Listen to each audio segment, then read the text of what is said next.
இமயமலை அடிவாரத்தில் ஒரு மடம். அங்கே ஒரு சன்னியாசி இருந்தார். அவர்கிட்ட ஒருத்தர் வந்தார். சுவாமி, ஆசையை உதற நினைக்கிறேன், முடியல, ஒட்டிக்கிட்டே வருது அப்படின்னாராம். இப்படி உட்கார, ஒரு கதை சொல்கிறேன் அப்படின்னு சொல்லி அவர் சொல்ல ஆரம்பித்தாராம். அவர் சொன்ன கதை என்னென்னா, ஒரு ஊரில் ஒரு ஆள் இருந்தான். அவன் பேர் குப்புசாமி. அவங்ககிட்ட எப்பவும் ஒரு பழைய தொப்பி இருக்கும், விடவே மாட்டான். அதனால் அவனை எல்லோரும் தொப்பி சாமி அப்படின்னு தான் கூப்பிடுறது வழக்கம். ஒரு புது தொப்பி வாங்கிக்கப்படாதாப்பா அப்படின்னு நண்பர்கள்லாம் சொல்லி பார்த்தாங்க. பணத்துக்கு எங்கே போவேன் அப்படின்னு விட்டானு. பணம் வச்சுருக்கான், செலவு பண்ண மனசு வரல, மகா கஞ்சன். பழைய பாட்டில்கள்லாம் வாங்கி விற்றுக்கிட்டு இருந்தான். அப்படி ஒரு தடவை பழைய கண்ணாடி சாமான்களை ஏலத்தில் எடுத்தப்போ அதில் ஒரு அருமையான சென்ட்டு பாட்டில் கிடச்சிது. உடனே ஒரு ஐடியா பண்ணான். அந்த சென்ட்டை சின்ன சின்ன பாட்டில்களில் அடைச்சி ஜன்னல் ஓரமாக அடுக்கி வச்சுட்டான். அதை விற்றா நிறைய பணம் கிடைக்குமே, அதனால். இதுக்கு இடையில் ஒரு நாள் அவன் அப்படியே உட்காந்துருந்தான். அந்த நேரம் நண்பன் வந்தான். ஏண்டா, உன் பழைய தொப்பியை மாற்றப்படாதா? ஊரில் எல்லோரும் கேலி பேசுகிறாங்களே ஒன்று தொப்பி சாமின்னு அப்படின்னு சொல்லி கேட்டிருக்கான். இந்த சென்ட்டு பாட்டில் விற்றதும் பணம் வரும், அதுக்கப்புறம் பார்க்கலாம் அப்படின்னு நானா இவன். சரி வா, நீச்சல் குளத்துக்கு போயிட்டு வருவோம் அப்படின்னு கூப்பிட்ருக்கான் நண்பன். 2 பேரும் போனாங்க. அதே நேரம் அந்த ஊர் நீதிபதியும் அங்கே குளிக்க வந்தாராம். அவர்கிட்ட இருந்தது விலை வசந்த ஒரு புது தொப்பி. அதை அங்கே இருந்த ஸ்டாண்டில் மாட்டிவிட்டு குளிக்க போனார். இதுக்கிடையில் குப்புசாமி குளிச்சுட்டு வந்தான். அவனுடைய பழைய தொப்பியை காணலை. அந்த புது தொப்பியை பார்த்தா இது நண்பனுடைய வேலை தான் அப்படிங்கிறதாக புரிஞ்சுக்கிட்டு அதை எடுத்து மாட்டிகிட்டு வந்துட்டான். நீதிபதி குளிச்சுட்டு வந்து பார்க்குறாரு, தொப்பியை காணும். போலீஸில் புகார் கொடுத்தார். அவங்க தேடினாங்க. ஒரு மூலையில் பழைய தொப்பி கிடச்சிது. அடடா, இது நம்ம குப்புசாமியோட தொப்பி இல்லையா அப்படின்னு நானா ஒருத்தன். உடனே அவன் வீட்டுக்கு தேடிட்டு போயிருக்காங்க. அங்கே போய் பார்த்தா புது தொப்பி அங்கே இருக்குது. உடனே அவனுக்கு 1000 ரூபா அபராதம் போட்டாங்களாம். அவன் பணத்தை கட்டிவிட்டு ரொம்ப எரிச்சலோடு வீட்டுக்கு வந்தான். பழைய தொப்பி கண்ணில் பட்டது. மறுபடியும் உன்னால் தானே எனக்கு 1000 ரூபா நஷ்டம் அப்படின்னு சொல்லி அதை எடுத்துக்கிட்டு அப்படி போயிருக்கான். அந்த ஊர் குளத்தில் வீசி எரிஞ்சிட்டு வந்துட்டான். அது மீன் பிடிக்கிற ஒருத்தன் கையில் சிக்கிச்சு. அவன் வர்ற வழியில் அதை எடுத்து வேகமாக வீசி எறிஞ்சான். அது நேராக குப்புசாமி வீட்டு ஜன்னல் வழியாக உள்ளே இந்த சென்ட்டு பாட்டில்கள் மேலே உழுந்து எல்லாம் உடஞ்சி நொறுங்கி போச்சு. குப்புசாமி பார்த்தான். தோட்டத்தில் ஆழமாக ஒரு குழியை வெட்டினான். அந்த தொப்பியை போட்டான், மூடிவிட்டான். இதை அடுத்த வீட்டுக்காரன் பார்த்தான். ஏதோ புதையல் தான் வச்சுருக்கான் போல இருக்குன்னு நினச்சான். போலீஸில் போய் புகார் கொடுத்துட்டான். மறுபடியும் போலீஸ் குழியை தோண்டினாங்க. பழைய தொப்பி மறுபடியும் வெளியில் வந்தது. எல்லோரும் சிரிக்கிறாங்க. அன்னைக்கு ராத்திரியே அந்த தொப்பியை எடுத்துக்கிட்டு நேராக புறப்பட்டான். ஒரு கல்லில் அதை சேர்த்து கட்டி குடிநீர் தொட்டி இருக்கும்ல, அதில் போட்டுட்டு வந்துட்டான். இனிமேல் என்ன பண்ணும் பார்ப்போன்னு. ஒரு நாள் திடீர்னு குழாயெல்லாம் அடைப்பட்டு போச்சு. மாநகராட்சி அலுவலர்கள் என்னன்னு பார்த்தா அந்த பழைய தொப்பி குழாயை அடைச்சிக்கிட்டு இருக்குது. இது குப்புசாமியோட தொப்பிங்கிறது தான் எல்லாருக்கும் தெரியுமே. உடனே குடிநீரை பாழாக்கணத்துக்காக குப்புசாமிக்கு கோர்ட்டு 2500 ரூபா அபராதம் போட்டுவிட்டுது. அதையும் கட்டிவிட்டு வெளில வந்தான். கடைசியாக முடிவு பண்ணான். ஒரு நெருப்பு குச்சியை கிழிச்சான்.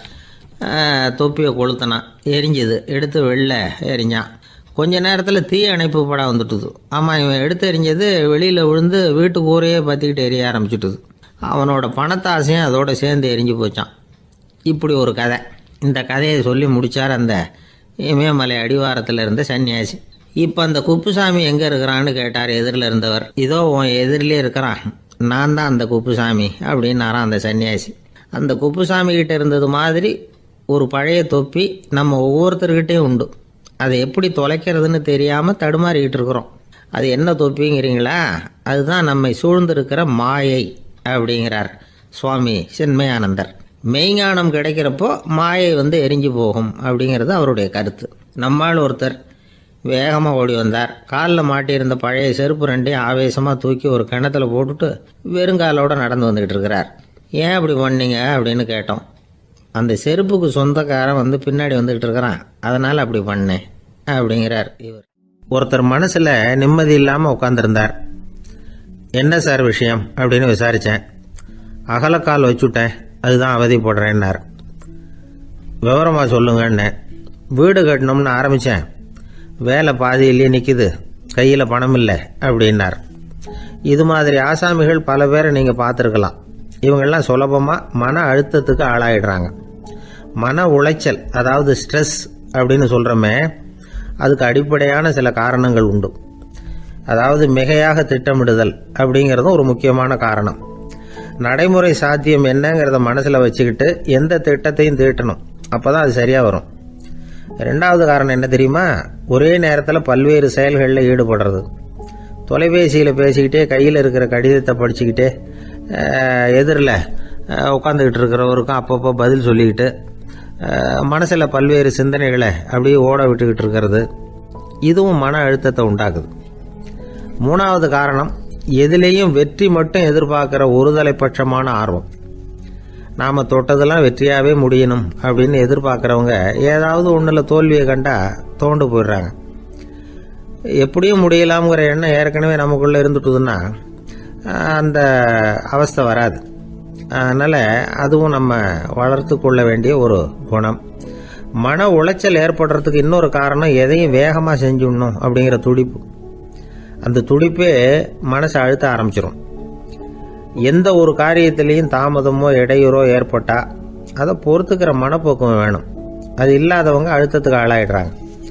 சில பேர் வேலைன்னு எந்த நேரம் பார்த்தாலும் வேலையே கதின்னு கிடப்பாங்க. பொழுதுபோக்குக்கோ உடற்பயிற்சிக்கோ குடும்பத்தில் உள்ளவங்க அல்லது நண்பர்கள் கூட கலந்துரையாடவோ கொஞ்சம் கூட நேரம் ஒதுக்க மாட்டாங்க. இந்த சுபாவம் மன அழுத்தத்தை உண்டு பண்ணும். இதையெல்லாம் புரிஞ்சுக்கிட்டு அதிலிருந்து விடுபடுறது எப்படின்னு யோசிக்கணும். வல்லுநர்கள் இது தொடர்பாக சில யோசனைகளை சொல்லி வச்சிருக்கிறாங்க. அது என்னன்னா, வாழ்க்கைங்கிறது பிரச்சனைகளால் பின்னப்பட்ட ஒன்று. அது எப்போவுமே முடிவடையாத ஒரு தொடர்கதை அப்படிங்கிறத முதல்ல நாம் புரிஞ்சுக்கணும். ஒரே நேரத்தில் ஒரு காரியத்தில் மட்டுமே நாம் கவனம் செலுத்தணும். அடுத்தவங்க காரியத்தில் தலையிடக்கூடாது. எதையும் பேச ஆரம்பிக்கிறதுக்கு முன்னாடி நம்மை நாமே கேட்டுக்க வேண்டிய கேள்வி 2. 1, நான் சொல்ல போகிறது ரொம்ப முக்கியமானதா? 2வது, நான் சொல்கிறத அவங்க கேட்கறதுக்கு ஆசைப்படுறாங்களா? நான் பேசுறதுக்கு அது சரியான நேரம் தானா? இதை யோசித்து பார்த்ததுக்கப்புறம் எதையும் பேச ஆரம்பிக்கணும். முடிஞ்ச அளவுக்கு வளைந்து போகிற சுபாவத்தை வளர்த்துக்கணும். நம்ம நேரம் விலை மதிப்பு இல்லாதது. அதை வீணாக்கக்கூடாது. சிரிக்க தெரியலனாலும் பரவாயில்ல, முகத்தில் கொஞ்சம் புன்முறுவலாவது காட்டணும். இதெல்லாம் ரொம்ப முக்கியம். அடுத்தவங்க ஏதாவது செஞ்சால் உடனே நன்றி சொல்ல மறக்கக்கூடாது. தினமும் கொஞ்சம் நேரத்தை தனிமையில் செலவு பண்ணணும். மன உளைச்சலிருந்து விடுபடுறதுக்கு 3 முக்கிய வழிகள் சொல்கிறாங்க. அதை சுருக்கமாக ரெட் அப்படின்னு சொல்கிறாங்க. RED ஆங்கில எழுத்தில். அந்த முதல் எழுத்து R, அது என்னென்னா ரிலாக்ஸேஷன், அதாவது இடை ஓய்வு. 2வது E எக்ஸர்சைஸ், உடற்பயிற்சி. 3வது டயட், திட்டமிட்ட உணவு முறை. அதனால் தியானம், மூச்சு பயிற்சி இதெல்லாம் இந்த இடை ஓய்வுக்கு வழிகள். எந்த வேலையையும் தொடர்ந்து செய்யக்கூடாது. எல்லார்கிட்டையும் கலகலப்பாக பழகணும். மாதத்துக்கு ஒரு நாளாவது குடும்பத்தோடு வெளியில் போயிட்டு வரணும். சுலபமான உடற்பயிற்சிகளை செய்யலாம். உடற்பயிற்சிங்கிறது நமக்காக நாம் செய்கிற ஒரு நீண்டகால முதலீடு அப்படின்னு சொல்லுவாங்க. அதாவது லாங் டேர்ம் இன்வெஸ்ட்மெண்ட்டாக. அளவோடு சாப்பிட்ணும், மெதுவாக சாப்பிட்ணும். இதெல்லாம் கொஞ்சம் மனசில் வச்சுக்கிட்டு நடந்துக்கிட்டால் மகிழ்ச்சியாக வாழலாம். சில பேர் சாப்பாட்டு விஷயத்தில் ரொம்ப அக்கறை எடுத்துக்கிறது உண்டு. ஒரு குண்டு ஆசாமி சாப்பிட உக்காந்தார். முதல்ல ஒரு மாத்திரை சாப்பிட்டார். எதுக்குன்னு கேட்டோம். பசி எடுக்கிறதுக்குன்னார். சாப்பிட்டு முடித்தார். பிறகு மறுபடியும் ஒரு மாத்திரை சாப்பிட்டார். இது எதுக்குன்னு கேட்டோம். சாப்பிட்டது ஜீரணமாகறதுக்கு அப்படின்னார். ஒரு அரசனும் அமைச்சரும் ஒரு நாள் ரொம்ப சாவகாசமாக பேசிக்கிட்டு இருந்தாங்களாம். அரசன் அமைச்சரை பார்த்து ஒரு கேள்வி கேட்டிருக்கார். ஏங்க அமைச்சரே, ஆசை இல்லாத ஒரு மனுஷனால் இருக்க முடியுமா அப்படின்னு. ஏன் முடியாது?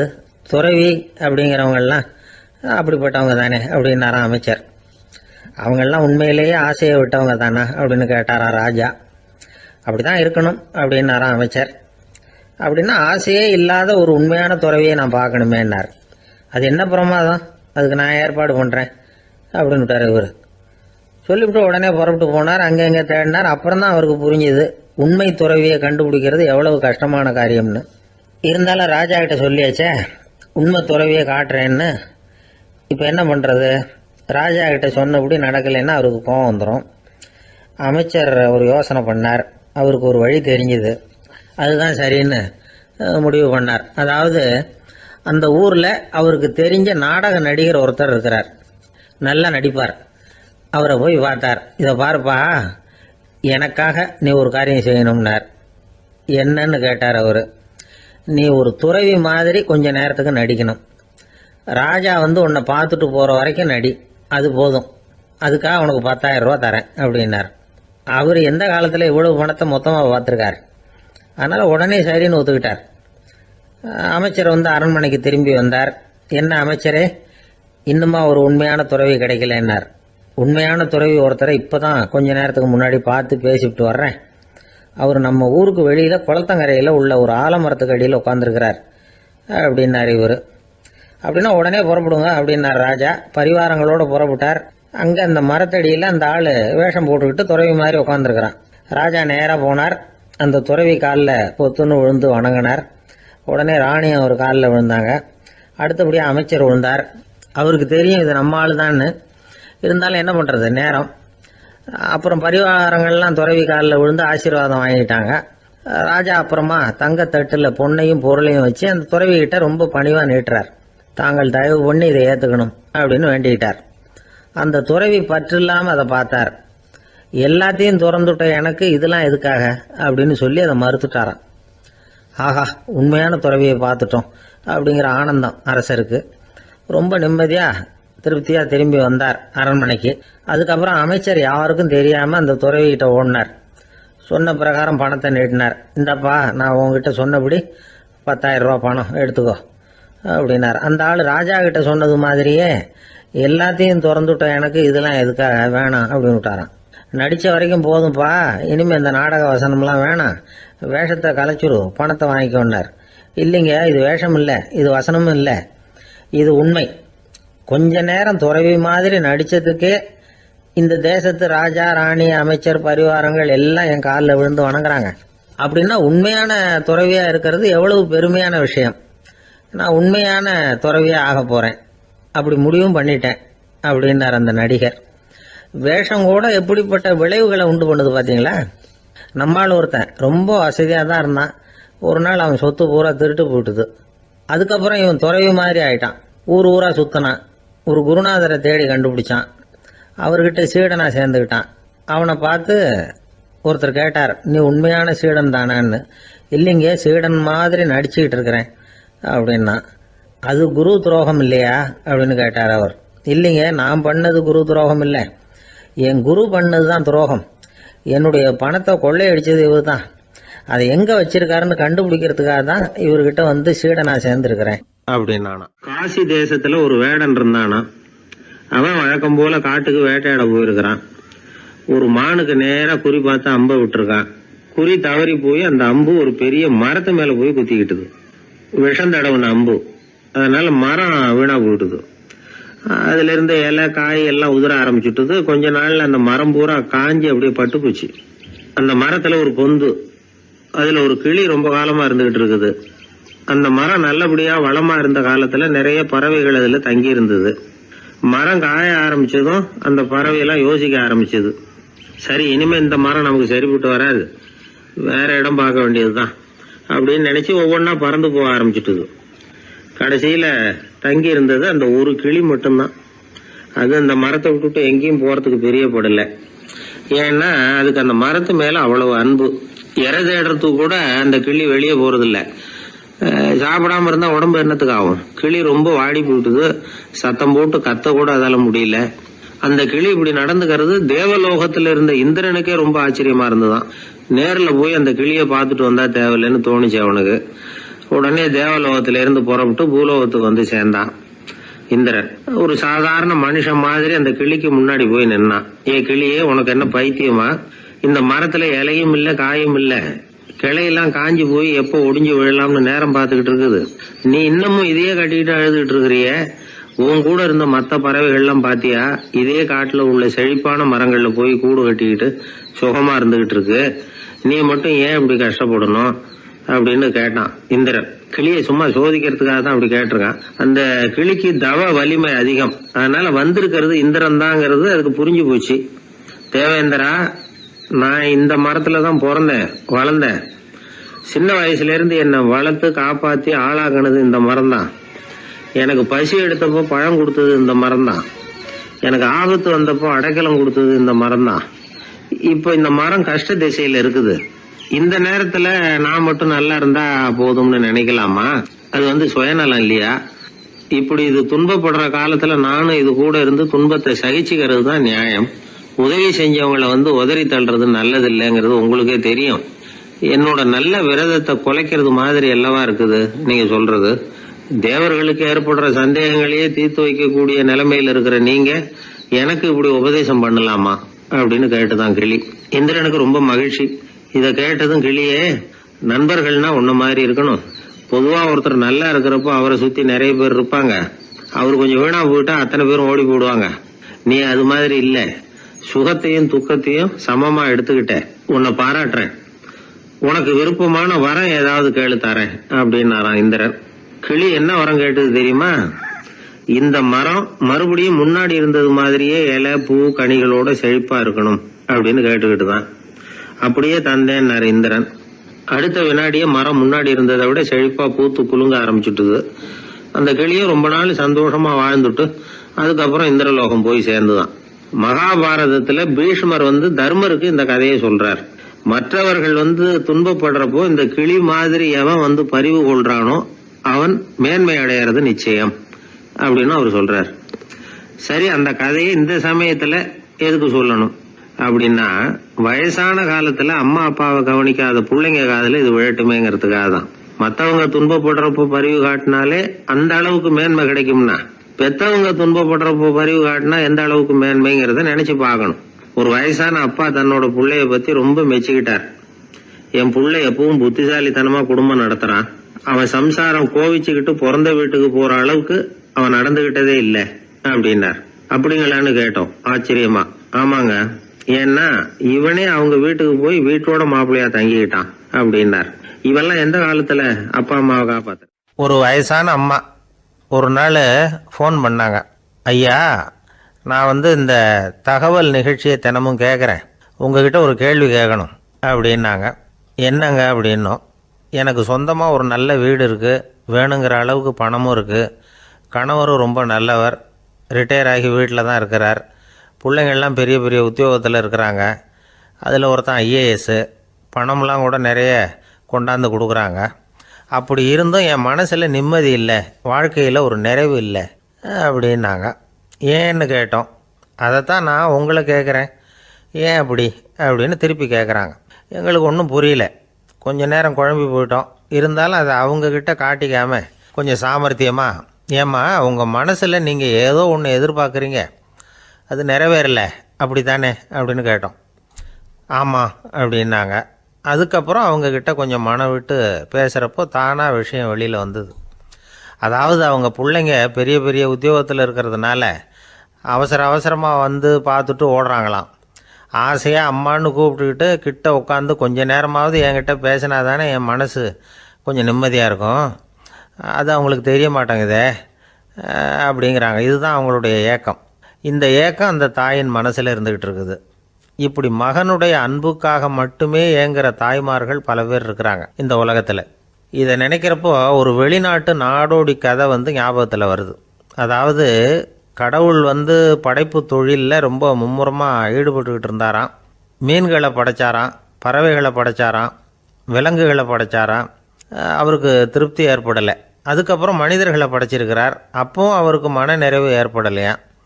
கடைசியாக தன்னுடைய சக்தி முழுசையும் பயன்படுத்தி குறையே இல்லாத அளவுக்கு ஒரு படைப்பை உருவாக்கினாராம். அந்த உன்னதமான ஒரு படைப்பு அதுதான் பெண், அதாவது தாய். இப்படி உருவாக்கி எல்லாரையும் இந்த உலகத்தில் விட்டுவிட்டாராம். அதுக்கப்புறம் கொஞ்ச காலம் கழித்து தன்னுடைய தேவியை அழைச்சிக்கிட்டு இந்த பூலோகத்துக்கு வந்திருக்கிறார். தன்னுடைய குறையில்லாத படைப்பாகிய பெண்ணை பார்த்தாராம். ஏம்மா, உனக்கு இன்னும் ஏதாவது குறை இருந்தால் சொல்லு, அதையும் நிவர்த்தி பண்ணி விடுறேன் அப்படின்னாராம். அந்த அம்மா பார்த்துருக்காங்க. சுவாமி, எனக்கு நீங்கள் கொடுத்துருக்கிறது 2 கை, என்னுடைய பிள்ளைகளுக்கு சேவை செய்கிறதுக்கு இந்த 2 கை பத்தலை, அதனால் இன்னும் ஒரு 2 கை கொடுத்தா தேவலை அப்படின்னாங்களாம்.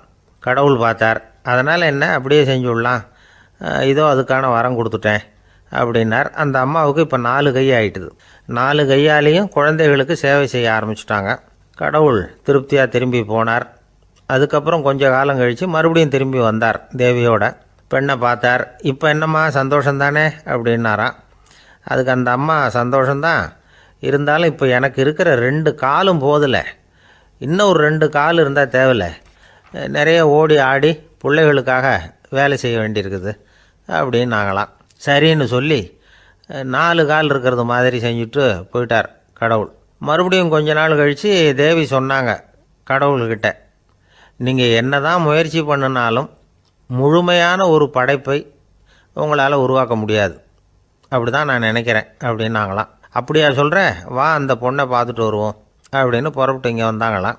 இங்கே வந்து பார்த்தா 4 கால் 4 கையோடு அந்த பொண்ணு ஒரு செவுத்தில் சாஞ்சி உட்காந்து அழுதுகிட்டு இருக்குது. இப்போ தேவி அந்த பொண்ணை சுட்டி காட்டி கடவுள்கிட்ட கேட்டாங்களாம், ஏங்க நீங்கள் அந்த பொண்ணுக்கு கையை கொடுத்தீங்க காலை கொடுத்தீங்க, சரி, அந்த கண்ணீரையும் எதுக்காக கொடுத்தீங்க அப்படின்னு கேட்டாங்களாம். அதுக்கு கடவுள் சொன்னாராம், கையை கொடுத்தது நான் தான், காலை கொடுத்தது நான் தான், ஆனால் அந்த கண்ணீரை கொடுத்தது நான் இல்லை, அதை கொடுத்தது அந்த அம்மாவோட பிள்ளைங்க அப்படின்னாராம். இன்றைக்கும் அப்படித்தான் பல பிள்ளைங்க அவங்க அம்மாவுக்கு கண்ணீரை தான் கொடுத்துக்கிட்டு இருக்கிறாங்க. அம்மாவை மதிக்கிற பிள்ளைங்க தான் இன்றைக்கி நல்லபடியாக இருக்கிறாங்கங்கிறது அவங்களுக்கு தெரியறதில்ல. இந்த காலத்து பிள்ளையாண்டான் ஒருத்தன் அவங்க அம்மாக்கிட்டேயும் நல்ல பிள்ளையாக நடந்துக்குவான், மனைவிக்கிட்டேயும் நல்ல கணவனாக நடந்துக்குவான், ரொம்ப சாமர்த்தியம். ஒரு நாள் அவங்ககிட்ட கேட்டாங்க, ஏன்பா உங்கள் அம்மாவும் உன் மனைவியும் சண்டை போட்டுக்கிட்டா நீ எந்த பக்கம் அப்படின்னாங்களாம். வீட்டுக்கு வெளிப்பக்கம் அப்படின்னானான். அவன் நம்மளை மாதிரி ஒரு ஆசாமி அவன் நம்மளை மாதிரியே கற்பனை பண்ணான். அதாவது நாம தான் இந்த உலகத்தில் ரொம்பவும் கஷ்டப்படுறோம், மற்றவங்க எல்லாம் சந்தோஷமா இருக்கிறாங்க அப்படின்னு அவன் நினச்சிக்கிட்டான். அவன் ஒரு நாள் கடவுளை வேண்டிக்கிட்டானா, சுவாமி இந்த உலகத்தில் எவ்வளவோ பேர் இருக்கிறாங்க, ஒவ்வொருத்தருக்கும் ஒவ்வொரு விதமான கஷ்டம் இருக்கலாம், ஒத்துக்கிறேன், இருந்தாலும் எனக்கு அது கொஞ்சம் அதிகமாக இருக்கிறது மாதிரி தெரியுது, அதனால நீங்கள் எனக்காக ஒரு சின்ன உதவி செஞ்சால் போதும். அது வேற ஒன்றும் இல்லை, என்கிட்ட இருக்கிற துயரங்களை இன்னொருத்தர் யாருக்கிட்டையாவது கொடுத்துருங்க, அவர்கிட்ட இருக்கிற துயரங்களை என்கிட்ட மாற்றி கொடுத்துருங்க, ஒரு மியூச்சுவல் டிரான்ஸ்ஃபர், அவ்வளவுதான், அப்படி பண்ணிவிட்டா போதும் அப்படின்னு வேண்டிக்கிட்டானா. அன்னைக்கு ராத்திரியே அவன் ஒரு கனவு கண்டிருக்கான். வானத்திலிருந்து ஒரு குரல் கேட்டிருக்கு. அது என்ன சொல்லிச்சு தெரியுமா? ஏ ஜனங்களே, எல்லாரும் அவங்கவுங்க கஷ்டங்களை ஒரு பையில போட்டு எடுத்துக்குங்க, அப்படி எடுத்துக்கிட்டு நேரா இந்த ஊர் எல்லையில் இருக்கிற கோயிலுக்கு வந்து சேருங்க அப்படின்னு அந்த குரல். ஆஹா, கடவுள் நம்ம பிரார்த்தனைக்கு செவி சாய்ச்சுட்டார் அப்படின்னு சந்தோஷப்பட்டான் இவன். உடனே என்ன பண்ணான், தன்கிட்ட இருந்த கஷ்டத்தையெல்லாம் ஒரு சாக்கு பையில போட்டு எடுத்துக்கிட்டான். வீட்டை விட்டு வெளியில வந்தான். தெருவில் இறங்கி நடக்கிறான். அங்க பார்த்தா ஏகப்பட்ட பேர் ஆளுக்கு ஒரு பைய தூக்கிக்கிட்டு கோயிலுக்கு போயிட்டு இருக்கிறாங்க. சில பேர் மூட்டையா கட்டி தலையில சுமந்துக்கிட்டு போயிட்டு இருக்கிறாங்க. இவன் பார்த்தான். இவனுக்கு ரொம்ப ஆச்சரியமா இருந்தது. ஏன்னா எல்லாரும் வச்சிருக்கிற பைய இவன் பைய விட பெருசா இருந்தது. இவன் பை தான் இருக்கிறதுலயே கொஞ்சம் சின்னதா தெரிஞ்சது. இப்ப அவன் மறுபடியும் சாமியை வேண்டிக்கிட்டான், கடவுளே இப்ப உள்ள சூழ்நிலையை கவனிச்சா என்கிட்ட இருக்கிற பைய பரவாயில்லன்னு தோணுது, அதனால வேற பை எதையும் மாத்த வேணாம், இதுவே பரவாயில்ல, இந்த பையோட திரும்பி வீட்டுக்கு போனா போதும்னு நினைக்கிறேன் அப்படின்னு எதோ நினைக்க ஆரம்பிச்சுட்டான் அவன். எல்லாரும் கோயிலுக்கு போய் சேர்ந்தாங்க. கோயில்ல அந்த குரல் மறுபடியும் கேட்டுது. எல்லாரும் அவங்கவுங்க பைகளை சோகத்துல தொங்க விடுங்க, திடீர்னு விளக்குகள் அணையும், மணி அடிக்கப்படும், அதுதான் அடையாளம். அந்த சமயத்துல இருட்டுல உங்களுக்கு வேண்டிய பைய நீங்க மாத்தி எடுத்துக்கலாம், தேர்ந்தெடுத்துக்கலாம். வெளிச்சம் இருக்கிறப்பவே உங்களுக்கு பிடிச்ச பைக்கு பக்கமா பார்த்து நீங்க நின்னுக்கலாம் அப்படின்னு சொல்லி விவரம் சொல்லிச்சான் அந்த குரல். அப்படி சொன்னதுக்கு அப்புறம் திடீர்னு விளக்கு அணைஞ்சுது, மணி அடிச்சுது. கொஞ்ச நேரம் கழிச்சு மறுபடியும் விளக்குகள்லாம் எரிஞ்சுது. இப்போ பார்த்தா எல்லாரும் அவங்கவுங்க பையையே கெட்டியா பிடிச்சிக்கிட்டு நிக்கிறாங்க. இவனும் அப்படியே நிக்கிறான். இவன் மெதுவா பக்கத்துல நிக்கிறவங்கிட்ட கேட்டானா, ஏன் நீங்க பைய கையிலேயே வச்சிருக்கிறீங்க, செவுத்துல மாட்டலையா அப்படின்னு கேட்டிருக்கான். இல்லப்பா, நீ ஏன் கையிலேயே வச்சிருக்கிறியோ அதே காரணத்துக்காக தான் நாங்களும் வச்சிருக்கிறோம். நம்ம கவலைகளை பத்தி நமக்கு ஓரளவுக்காவது தெரியும், ஆனா மற்றவங்க கவலைகள் நமக்கு பரிச்சயம் இல்லாதவை, பழக்கம் இல்லாதது. அதனால நமக்கு தெரிஞ்ச கவலைகளை சமாளிக்கிறது சுலபம். தெரியாததை சமாளிக்கணும்னா மறுபடியும் ஆரம்பத்தில இருந்து ஆரம்பிக்கணும். அதனால பழைய நண்பர்களோட வாழறது தான் மேல் அப்படின்னு ஆனான். அதுக்கப்புறம் அவன் தன்னோட பைய போதும்னு வீட்டுக்கு திரும்பி வந்துட்டானான். இது ஒரு பெரியவர் சொல்லி இருக்கிற கதை. அதனால நம்ம கிட்ட இருக்கிற கஷ்டங்கள் தான் பெருசு, அதை இன்னொருத்தங்கிட்ட கொடுத்துட்டு மாத்திக்கலாம் அப்படின்னு நினைக்கிறது தப்பு. இதே மாதிரி இன்னொரு சம்பவம். ஒரு ஊர்ல ஒரு நாள் ராத்திரி ஆகாயத்திலிருந்து கடவுள் குரல் கேக்குது. இந்த ஊர்ல இருக்கிற ஜனங்கள்லாம் கொஞ்சம் கவனிங்க. உங்களுக்கு ஒரு செய்தி. அதாவது இங்க இருக்கிற ஜனங்கள்லயே கொஞ்சம் கூட கவலையே இல்லாத ஆள் யாருன்னு எனக்கு தெரியணும். அதனால எல்லாரும் அவங்க கவலைகளை ஒரு பையில போட்டு எடுத்துக்கிட்டு கோயிலுக்கு வாங்க அப்படின்னாரு கடவுள். உடனே வரிசையா எல்லாரும் வர ஆரம்பிச்சாங்க. எல்லார் கையிலயும் பை இருந்தது, சின்னதும் பெருசுமா. கவலையே இல்லாத ஆள் யாருன்னு தேடினார் கடவுள். ஒரே ஒரு ஆள் மட்டும் கையில எதுவும் இல்லாம வெறும் கையை வீசிக்கிட்டு ரொம்ப ஜாலியா நடந்து வந்துகிட்டு இருந்தான். கடவுள் அவங்க கிட்ட போனார். ஏன்பா உனக்கு கவலையே இல்லையா அப்படின்னு கேட்டார். எனக்கும் சில கவலைகள்லாம் உண்டு அப்படின்னு அவன். எங்க அதெல்லாம்னு கேட்டிருக்காரு கடவுள். பின்னாடி லாரியில வந்துகிட்டு இருக்கு அப்படின்னு அவன். இந்த உலகத்துல எத்தனை வகையான மனிதர்கள் இருக்கிறாங்க, ஒவ்வொரு மனிதனுமே ஒவ்வொரு வகை அப்படிங்கிறாங்க விஞ்ஞானிகள். மனிதர்களை 3 வகையா பிரிக்கலாம் அப்படின்னு சொல்றாங்க மெய்ஞானிகள். இவங்களை பத்திலாம் ஏற்கனவே நாம பேசியிருக்கிறோம். இப்போ டாக்டர் எட்வர்டு பேட்ச் அப்படிங்கிற நிபுணர் என்ன சொல்றாரு தெரியுமா? மனிதர்களை 7 வகையா பிரிக்கலாம்ங்கிறார். மனிதர்களின் மனநிலை அடிப்படையில் அவங்களை 7 விதமா வகைப்படுத்துறார் அவர். சரி, அது என்ன 7 வகை? முதல் வகை என்னன்னா பயந்த குணம் உள்ளவங்க. சார் ரொம்ப பயந்த சுபாவம், வீட்டில் கூட வாயே திறக்க மாட்டார், சாப்பிட போறப்ப மட்டும்தான் கொஞ்சம் வாயை திறப்பார், அப்புறம் மூடிக்குவார் அப்படின்னு சில பேரை பற்றி நாம் பேசிக்கிறது உண்டு. இவங்கெல்லாம் இந்த வகை, அதாவது பயந்த குணம் உள்ளவர்கள் அப்படிங்கிற முதல் வகை. சரி, 2வது வகை என்னன்னா சஞ்சலப்படுகிறவர்கள். எதுக்கு எடுத்தாலும் கலக்கம், குழப்பம், இப்படியே காலம் தள்ளிட்டு இருப்பாங்க. பல பேர் பார்த்துருப்பீங்க. அவங்கெல்லாம் இந்த வகை. 3வது வகை என்னன்னா யதார்த்த உலகை மறந்து கற்பனை உலகத்திலேயே மிதக்கிறவங்க. இளைஞர்கள், கவிஞர்கள், இப்படி பல பேர் இருக்கிறாங்க. எப்போ பார்த்தாலும் கற்பனை உலகத்திலேயே மிதந்துக்கிட்டு இருப்பாங்க. கிட்டத்தில் போய் என்னங்க ஒரு மாதிரியா இருக்கிறீங்க அப்படின்னு கேட்டு பாருங்க, அவங்களெல்லாம் ஏதோ ஒரு அற்ப புழுவை பார்க்கறது மாதிரி அவங்கள பார்ப்பாங்க. அதுவும் அந்த வானத்து நிலாவை பாருங்கள், அது என்னை வா வான்னு கூப்பிடுது, எனக்கு சீக்கிரத்தில் ஒரு நாள் சிறகுகள் முளைக்கும், சிறகடித்து வானத்தில் பறந்து போவேன், அந்த செல்ல நிலாவை கொஞ்சிவிட்டு வருவேன், இப்படிலாம் பேசிக்கிட்டு இருப்பாங்க. கொஞ்சிறது அப்புறம் இருக்கட்டும், இப்போ கஞ்சிக்கு வழியே பாருப்பா அப்படின்னா அதை காதில் வாங்க மாட்டாங்க. நாம் ஏதோ இந்த உலகத்தை அனுபவிக்க தெரியாதவர்கள் மாதிரி நம்மளை அவங்க கவனிப்பாங்க. இப்படி ஒரு ரகம். 4வது வகை மனிதர்கள் எப்படின்னா, இவங்க தனிமை உணர்வு மிக்கவர்கள். இவங்க மற்றவங்களோட இயல்பாக நெருங்கி பழகிறதில்ல. தான் உண்டு தன்னுடைய வேலை உண்டுன்னு இருந்துட்டு போகிறவங்க. அடுத்த வீட்டில் இருக்கிறவர் யார் அப்படின்னு கேட்டால் கூட அடுத்த வீடுன்னு ஒன்று இருக்கா அப்படிங்கிறது மாதிரி நம்ம முகத்தை பார்ப்பாங்க. அவங்ககிட்ட மேற்கொண்டு நாம் என்னத்தை பேச முடியும்? இப்படி ஒரு வகை. 5வது வகை மனிதர்கள் எப்படின்னா, இவங்க மற்றவங்க செல்வாக்குக்கு உட்பட மறுப்பவர்கள். அடுத்தவங்களோட செல்வாக்குக்கு இவங்க ஆட்படுறதில்ல. நான் யார் தெரியுமான்னு கேட்டால் அதை தெரிஞ்சுட்டு எனக்கு என்ன ஆக போகுதும்பாங்க. இவங்கெல்லாம் அந்த ரகம். 6வது வகை மனிதர்கள் எப்பவும் எதுலேயும் பற்றில்லாமல் இருக்கிறவங்க. இது ஒரு துறவு மனப்பான்மை. இயல்பாகவே சில பேர் இப்படி உண்டு, அவங்களுக்கு எதுலேயும் ஒரு ஈடுபாடு இருக்காது.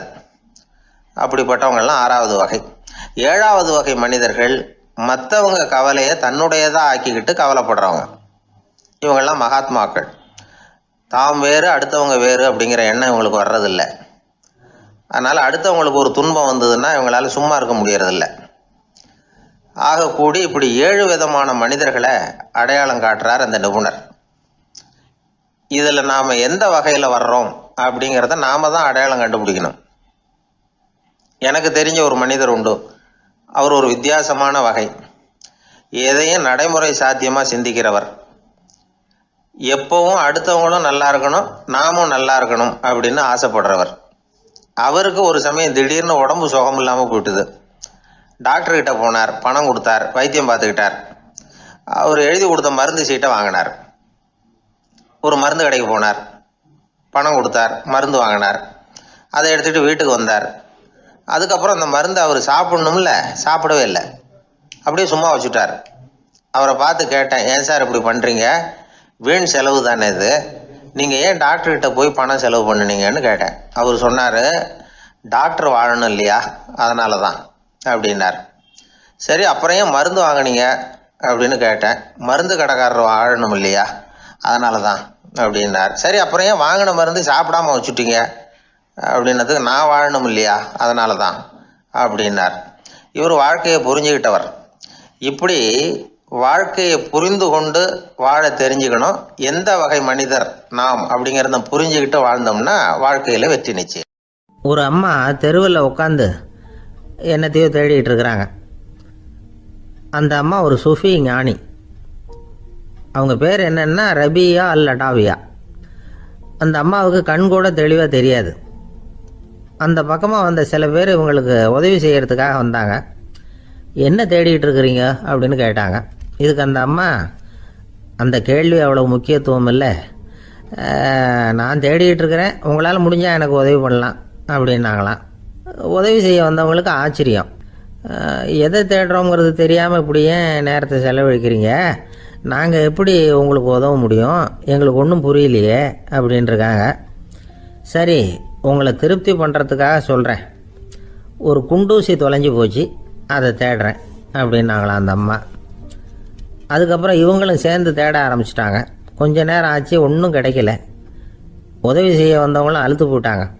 அப்புறம் கேட்டாங்க, இதை பாருங்கம்மா, இது ரொம்பவும் பெரிய தெரு, அகலமான தெரு, அதனால் குறிப்பாக நீங்கள் எந்த இடத்துல அந்த குண்டூசியை தொலைச்சிங்க அதை சொல்ல முடியுமான்னாங்களாம். இதுக்கு அந்த அம்மா, நீங்கள் மறுபடியும் அர்த்தமில்லாத கேள்வியை கேட்குறீங்க, உங்கள் கேள்விக்கும் நான் தேடுறதுக்கும் என்ன சம்மந்தம்னாங்களாம். இதை கேட்டதும் அவங்க ஒரு மாதிரி ஆயிட்டாங்க. என்னம்மா நீங்கள் பைத்தியம் மாதிரி பேசுகிறீங்க அப்படின்னாங்களாம். சரி, உங்களை மறுபடியும் திருப்திப்படுத்துறதுக்காக சொல்கிறேன், அதை நான் எங்கள் வீட்டில் தொலைச்சுட்டேன் அப்படின்னாங்களாம். அப்புறம் எதுக்காக இங்கே வந்து தேடிட்டு இருக்கிறீங்க அப்படின்னு கேட்டிருக்காங்க.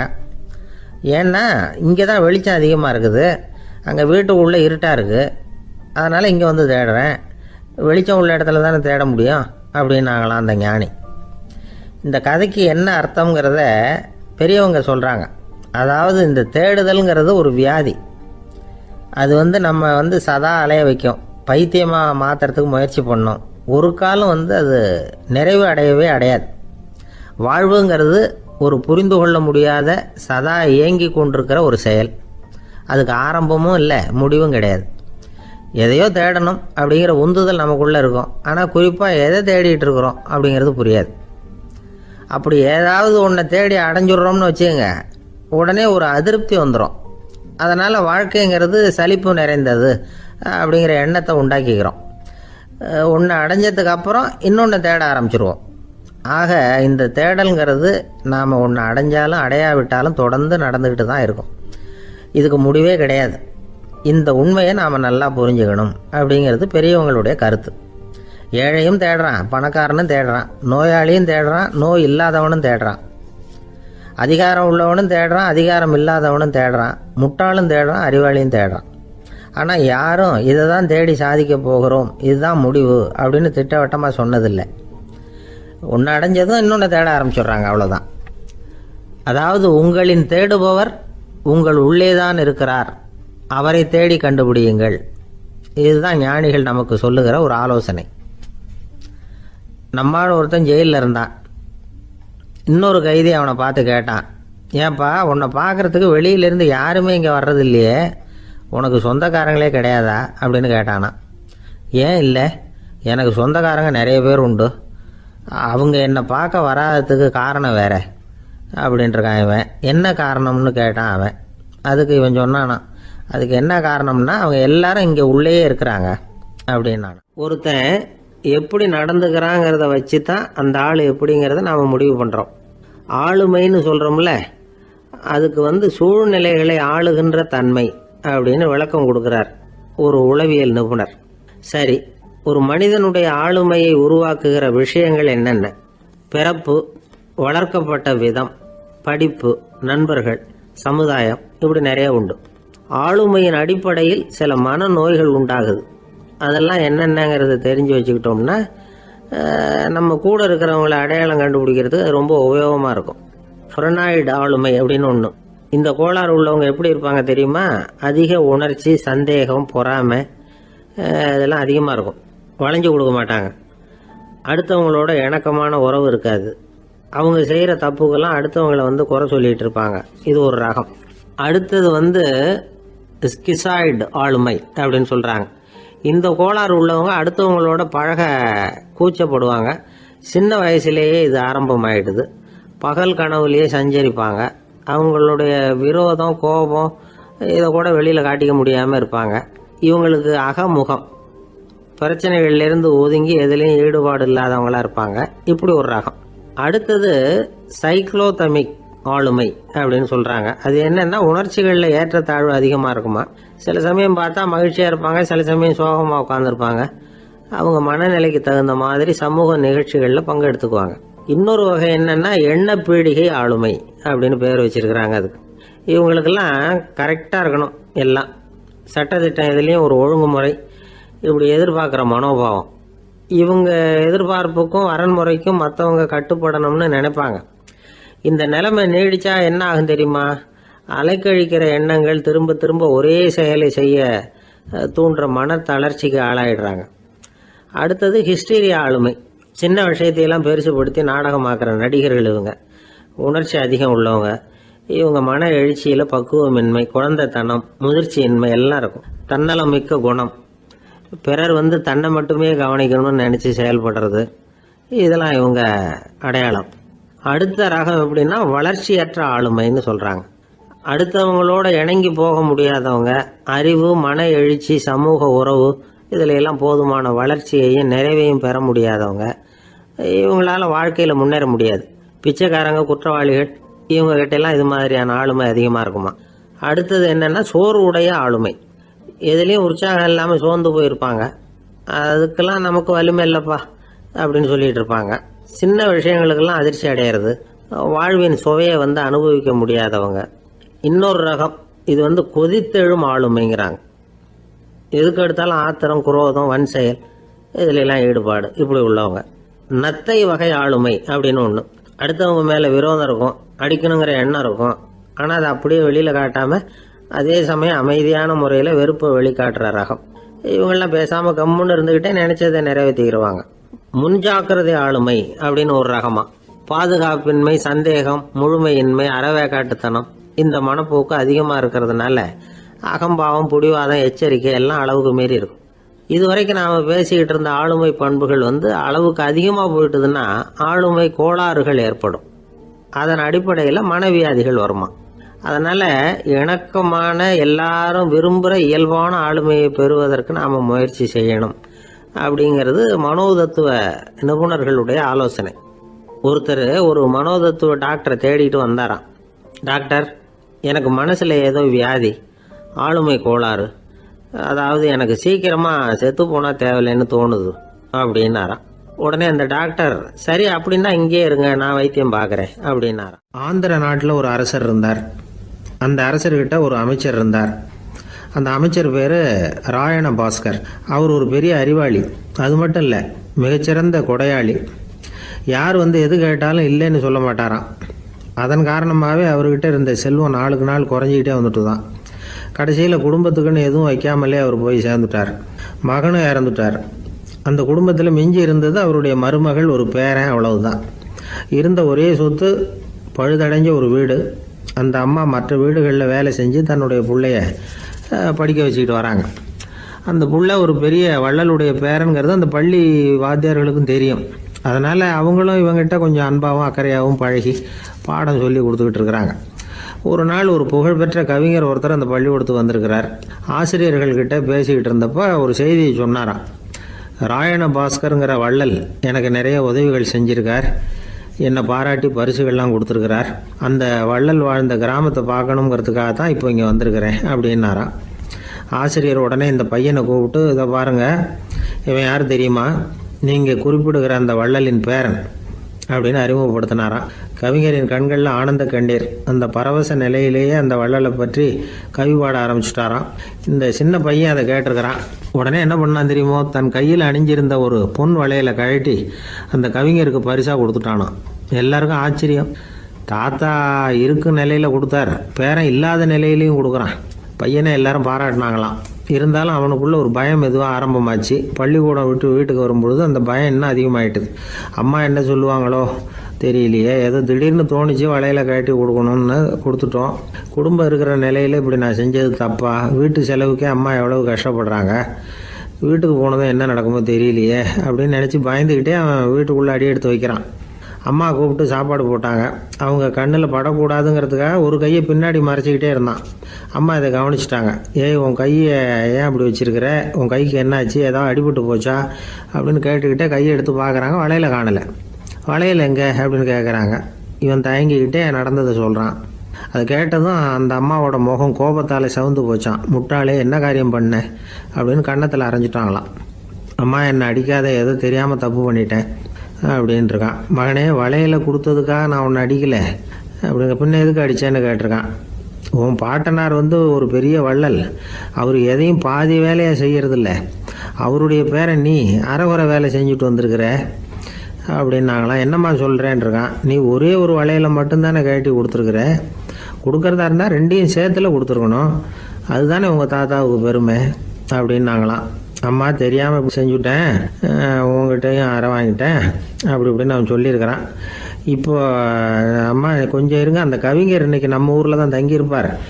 நாளைக்கு காலையில் தான் அவர் எங்கே இருக்காருன்னு விசாரித்து இன்னொரு வளையலையும் கொடுத்துட்றேன் அப்படின்ட்டுருக்கான். மகனே, நல்ல செயல்களையெல்லாம் நாளைக்குன்னு ஒத்தி போடாத. நாளைக்கு என்ன நடக்குங்கிறது யாருக்கு தெரியும். இப்போவே போ, எங்கே இருக்காருன்னு பாரு அப்படின்ட்டுருக்காங்க. மகன் புறப்பட்டான். பள்ளி ஆசிரியர்கிட்ட போய் கேட்டானான் அந்த கவிஞர் எங்கே இருக்காருன்னு. அவர் சொன்னாராம். உடனே போய் அவர் இருக்கிற இடத்துல கதவை தட்டியிருக்கான். ராத்திரி நேரத்தில் இவனை கண்டதும் அவருக்கு ரொம்ப ஆச்சரியம். இவன் இன்னொரு கை வளையலையும் எடுத்து நீட்டியிருக்கான். அவர் திகைச்சு போய் நிற்கிறார். அவரால் என்ன பண்ணுறதுன்னே தெரியல. ஆனந்த கண்ணீர். இது பெரியவர்கள் கூற கேட்ட ஒரு வரலாறு. இன்னைக்கு இப்படிப்பட்டவங்களை பார்க்க முடியுமா?